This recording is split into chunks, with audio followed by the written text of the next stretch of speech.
Sí, buenos días. Primero, en primera instancia estamos conmemorando, como el país sabe, un día de luto nacional frente a una grotesca invasión norteamericana a nuestro país en el año 89. Son 33 años de esa tragedia en la que, como el pueblo sabe, no se ha hecho justicia a las víctimas que el ejército norteamericano asesinó y a sus familiares específicamente, por un lado.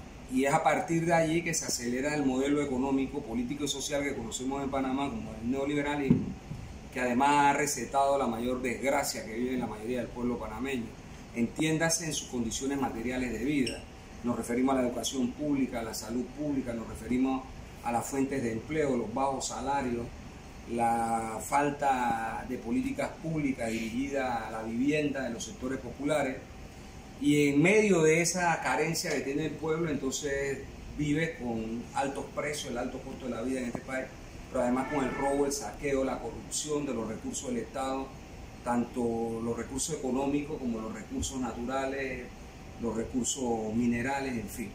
Y frente a eso, pues estamos en Suntra, Frenadeso y Organización del Movimiento Popular, movilizándonos a esta hora en el área de la capital. Se desarrolló una protesta frente a la embajada gringa en Clayton, y en el área de aquí de Chiriquí estamos haciendo esta conferencia con ustedes.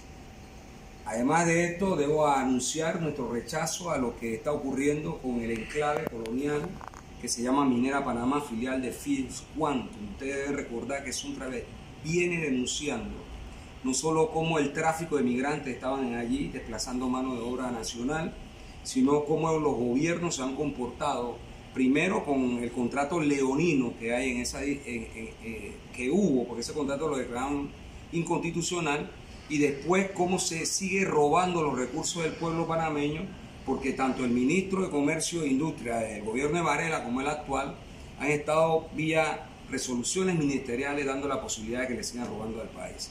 Pero no solo eso, aquí hay un fallo de la Corte que declaró inconstitucional ese contrato, y a pesar de eso la empresa sigue extrayendo los minerales. Y se ha tratado el tema. Otro elemento que es importante destacar es ver esta cantidad de abogados ricos, de los bufetes de los ricos de este país, tratando de defender lo indefendible y sacando toda clase de leguleyadas para decir que hay vigencia en un contrato declarado inconstitucional. Pero adicionalmente, un comunicado de la empresa y de los clanes mafiosos nacionales, me refiero a las mafias empresariales panameñas y sus organizaciones, entiéndase Cámara de Comercio, Cámara Minera, APEDE, etcétera, todas esas cosas que salen en defensa de lo que ellos llaman la seguridad jurídica. Y aquí hay un dato que el pueblo debe tener claro. Cuando Minera Panamá compró a la empresa que tenía la concesión, ellos sabían que había una demanda, y es decir, conocían el riesgo de lo que iba a ocurrir. Y compraron sabiendo que había el riesgo que podía ser inconstitucional. Entonces no pueden venir a hablar aquí que hay inseguridad jurídica cuando tú en el estudio del negocio sabías que esa era una posibilidad. Frente a ello, la actitud genuflexa de Cortizo frente a Minera Panamá y su gobierno, y frente a las medidas que han tomado, que han dejado más preguntas que respuestas, la exigencia nuestra es que se tome posesión del recurso que es de los panameños, es decir, la mina, la infraestructura y los minerales que están allí, y se ponga a disposición de la nación. Obviamente habrá que discutir con la empresa los daños que han tenido al ambiente, lo que representa esa extracción minera y todos los abusos que en ella se han cometido. Ustedes recordarán que en medio de la pandemia ellos secuestraron a la trabajadora, ya no lo dejaban salir. Así que aquí se ha cometido toda clase de abuso por Minera Panamá, y naturalmente esa es parte de la violación de la soberanía, y se vincula como anillo al dedo en estos momentos, porque precisamente la invasión, eso fue lo que fue, una violación flagrante a la soberanía nacional, y naturalmente la imposición de lo que estamos viviendo hasta ahora. Así que era lo que queríamos anunciar.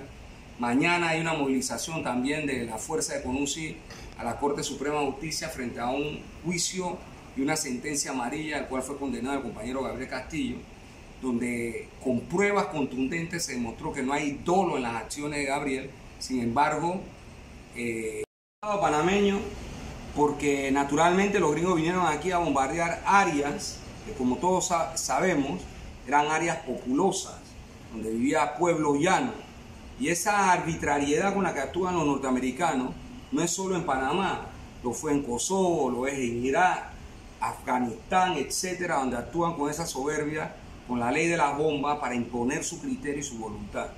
Y obviamente es obligación del pueblo panameño, como logró conquistar hasta ahora, que se declarara el día de duelo nacional, seguir exigiendo la indemnización que el gobierno imperialista norteamericano está obligado a darle a los familiares de las víctimas asesinadas. Pero además de eso, es una obligación del Estado panameño ponerle rostro, nombre y apellido a esos fallecidos, porque eso eran compatriotas que obviamente hasta hoy desconocemos el listado de cada uno de los que fue asesinado en esa cruenta invasión norteamericana. Y esto gracias al rejuego de los militares de Noriega y toda su garulilla junto al PRD y a la oligarquía que Endara, Arias Calderón y Ford encabezaron para mantener ellos entonces el control del Estado y ver lo que hemos vivido también, la misma desgracia que con la dictadura, el saqueo de los recursos del pueblo panameño.